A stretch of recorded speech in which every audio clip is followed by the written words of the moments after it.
Salams and welcome. Thank you for joining me in episode number 298 of the Afrikaans reading of the Holy Quran.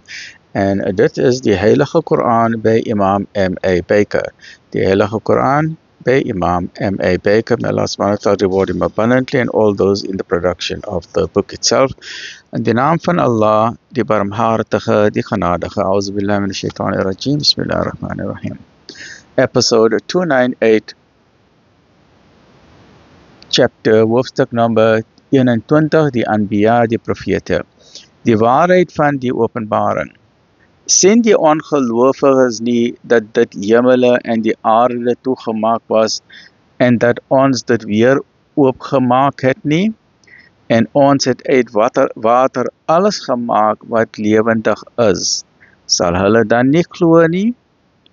En ons het op die aarde stewige berge geplaas, anders sou hulle met hulle gebewe het. En ons het daarin wye paaie gemaak, sodat hulle die regte koers kan inslaan. En ons het die hemele 'n bewakte gewelf gemaak, nietemin ignoreer hulle hierdie tekens. En dit is hy wat die nag en die dag en die son en so ook die maan geskape het. Alles beweeg in hulle bane. Everything has got its own orbit. En ons het aan geen mens voor u 'n ewigdurende lewe geskenk nie. As u sterf, sal hulle dan vir ewig leef. Nou onthou mense, hoe kan die profeet 1400 jaar, how did he know 1400 years ago that everything got in orbit? Yet astronomy wasn't at advanced science. He didn't have telescopes, there were no calculation, yet he said everything has got its own orbit. And today astronomy tells us the planet Earth got its own orbit, the moon got its own orbit, Mars got its own orbit, Jupiter, Saturn, Uranus, Neptune all got its own orbit. Even the sun is also spinning on its axis. The sun also got its orbit.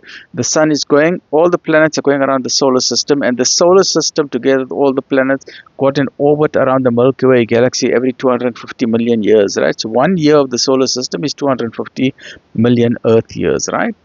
En ons het aan geen mens voor u 'n ewigdurende lewe geskenk nie. As u sterf, sal hulle dan vir ewig lewe. Elke siel sal die dood proe. Every soul shall have a taste of death. Kuntu nafsin dha'iqatul maut. En ons gee aan julle goed en kwaad as 'n beproewing, en tot ons sal julle terugkeer. En wanneer die ongelowiges u sien, dan doen hulle niks anders nie as om u te spot. En hulle sê, is dit hy wat van julle gode praat?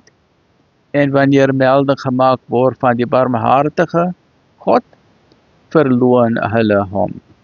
Die mens is met 'n haastige natuur geskape. Ek sal my tekens weldra aan julle toon, maar vra my nie om gou te maak nie. En hulle sê, wanneer sal hierdie belofte werklikheid word? Sê ons, indien julle opreg is. As die ongelowiges maar geweet het van die tyd, wanneer hulle nie in staat sal wees om die vuur van hulle gesigte af te weer nie, ook nie van hulle roe nie, en hulle nie gehelp sal word nie. Nee, dit sal skielik op hulle afkom. En dit sal hulle verbuister, en hulle sal nie die mag hê om dit af te weer nie. Ook sal aan hulle nie uitstel verleen word nie.